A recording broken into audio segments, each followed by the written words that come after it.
ሰላም ጤና ይስጥልን ውድ ተመልካቾቻችንና አድማጮቻችን ሰበር ዜና አለን። ከአቅም በላይ የተጫነውን የግብር ጭማሪ በመቃወም ፍንፍኔ ከተማ ውስጥ የሚገኘው የትልቁ የመርካቶ ገበያ ነጋዴዎች ዛሬ በይፋ ወደ ስራ ማቆም አድማ ተቀላቀሉ። የመርካቶ ነጋዴዎች ሱቆቻቸውን ሙሉ በሙሉ በመዝጋት በንግዱ ማህበረሰብ ላይ የተጫነውን የግብር ዕዳ ተቃውመዋል። በቅርቡ ኮልፌ በተለምዶ አጠናተራ ተብሎ በመጠራ አካባቢ የሚገኙ የኢፎይታና የታይዋን የገበያ ቦታ ነጋዴዎች ተመሳሳይ እርምጃ በመውሰድ የግብር ጫናውን መቃወማቸውን መግለጻችን ይታወሳል።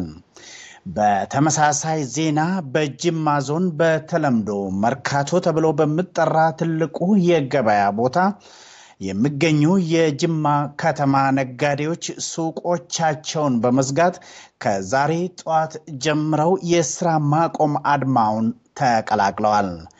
ቄሮ የጅማ የኦሮሞ ወጣቶች ትናንት በበተኑት በራሪ ወረቀት የጅማ ነጋዴዎች በኦሮሚያ የተቀጣጠለውን የስራ ማቆም አድማ እንዲቀላቀሉ ጥሪ ማቅረባቸው ምንጮች ገልጸዋል። አሁንም የተቀሩት ነጋዴዎች አድማውን እንዲቀላቀሉ ቄሮ የጅማ ወጣቶች ጠይቀዋል። በሆሮ ጉድሩ ወለጋ የሻምቡ ከተማ የንግዱ ማህበረሰብ የግብር ጭማሪን በመቃወም የጀመሩትን ተቃውሞ ቀጥለውበታል። ዛሬ ሆቴሎች፣ ሱቆችና ሌሎች የንግድ ድርጅቶች ተዘግተው መዋላቸውን ቄሮ የኦሮሞ ወጣቶች ከሻምቡ አስታውቀዋል። በሌላ በኩል የኦሮሚያ የመንግስት ኮሙኒኬሽን ጉዳዮች ኃላፊ አቶ አዲሱ አረጋ በርካታ ነጋዴዎች ግብር ከፍለዋል ብሎ ያሰራጨው ዜና መሰረተ ቢስ መሆኑን ውስጥ አዋቂ ምንጮች አጋልጠዋል። ውስጥ አዋቂ ምንጮቹ እንደገለጹት የተጫነው የግብር ጭማሪ መነሳቱን መንግስት በይፋ እስካልገለጸ ድረስ ነጋዴዎች የተጫነባቸው ግብር አንከፍልም ማለት አለባቸው።